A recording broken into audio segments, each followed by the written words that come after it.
remarkable ascent of Bernie Sanders portends far more than an unexpectedly hard-fought Democratic primary. Its greater implication, whether Sanders wins or loses, America's crony capitalism will no longer go completely unchallenged. The same old will not work.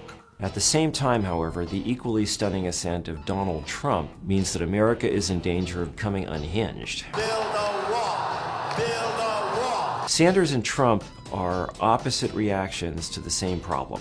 America's financial elites are now so corrupt, arrogant, and predatory that political leaders beholden to them can no longer reliably deliver economic or political security, much less fairness or progress for the American people. And now Americans have run out of patience. People are just very, very unhappy with the status quo. American politics is now truly fundamentally up for grabs for the first time in decades. A hugely exciting but also terrifying prospect. Donald J. Trump is calling for a total, complete shutdown of Muslims entering the United States. You have no choice. In America, the Great Depression yielded Franklin D. Roosevelt and the New Deal. In Europe, the Depression created Hitler and Mussolini.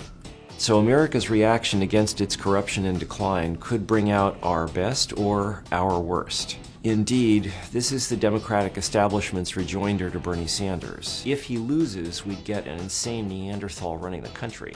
I'm gonna bomb the shit out of him. And furthermore, even if Bernie was elected, he couldn't get anything done.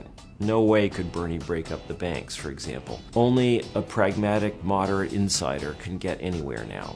Actually, the truth is the opposite. American insider politics is now so corrupt and dysfunctional that nobody within it can get anything done. Start with Hillary Clinton and the banks. You made 3 speeches for Goldman Sachs. You were paid $675,000. The full reality is much worse. Bill Clinton made Robert Rubin, former president of Goldman Sachs, his Treasury Secretary, then appointed Larry Summers and Laura Tyson afterwards to succeed him, and reappointed Alan Greenspan as chairman of the Fed.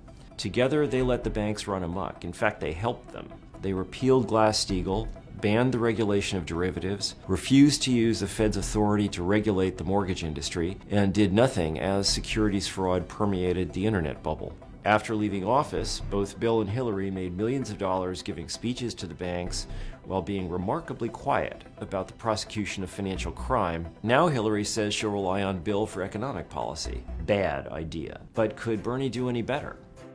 Well, he could appoint an attorney general and a head of the Department of Justice Criminal Division who haven't spent their entire careers defending corporate criminals, and he could invite the Justice Department to put lots of bankers in jail.